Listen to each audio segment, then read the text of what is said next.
वनवास का समय था। तपती दोपहर में पांचों पांडव प्यास से व्याकुल होकर एक घने जंगल में भटक रहे थे। तभी युधिष्ठिर ने सहदेव से कहा, सहदेव, देखो कहीं आसपास पानी का कोई स्रोत है। सहदेव एक ऊंचे पेड़ पर चढ़े और उन्होंने दूर एक सुंदर जलाशय देखा। युधिष्ठिर की आज्ञा लेकर सहदेव पानी लेने चले गए। जब वे सरोवर के किनारे पहुंचे और जल पीने के लिए हाथ आगे बढ़ाया, तभी एक गरजती हुई अदृश्य आवाज आई, ठहरो, ये सरोवर मेरा है, पहले मेरे प्रश्नों के उत्तर दो, फिर अपनी प्यास बुझाना।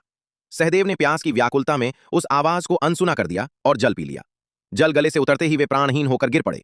जब सहदेव नहीं लौटे तो एक एक करके नकुल, अर्जुन और भीम वहां गए। सबके साथ वही हुआ। सबने यक्ष की चेतावनी को अपनी शक्ति के अहंकार और प्यास के आगे छोटा समझा और मूर्छित होकर गिर पड़े।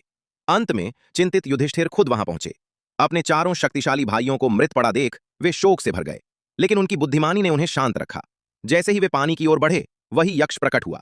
यक्ष ने कहा, युधिष्ठिर, तुम्हारे भाइयों ने मेरी बात न मानकर अपनी जान गंवाई है। यदि तुम जीवित रहना चाहते हो तो पहले मेरे प्रश्नों की अग्नि में अपनी बुद्धि को परखो। युधिष्ठिर ने विनम्रता से कहा, पूछिए देव, मैं अपनी क्षमता अनुसार उत्तर देने का प्रयास करूंगा। यक्ष ने कई प्रश्न पूछे। धर्म क्या है? सबसे तेज क्या चलता है? सबसे बड़ा साथी कौन है? युधिष्ठिर ने हर प्रश्न का सटीक उत्तर दिया।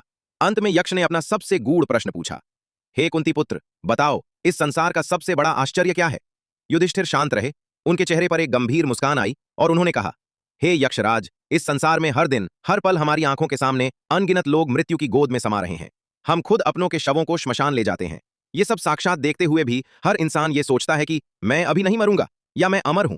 हर व्यक्ति कल की ऐसी योजना बनाता है जैसे वो कभी यहां से जाएगा ही नहीं। जानते हुए भी सच्चाई को अनदेखा करना ही इस जगत का सबसे बड़ा आश्चर्य है। यक्ष युधिष्ठिर के इस आत्मज्ञान को देखकर अत्यंत प्रसन्न हुए। उन्होंने न केवल युधिष्ठिर की प्यास बुझाई, बल्कि उनके चारों भाइयों को भी पुनर्जीवित कर दिया। कहानी की सीख।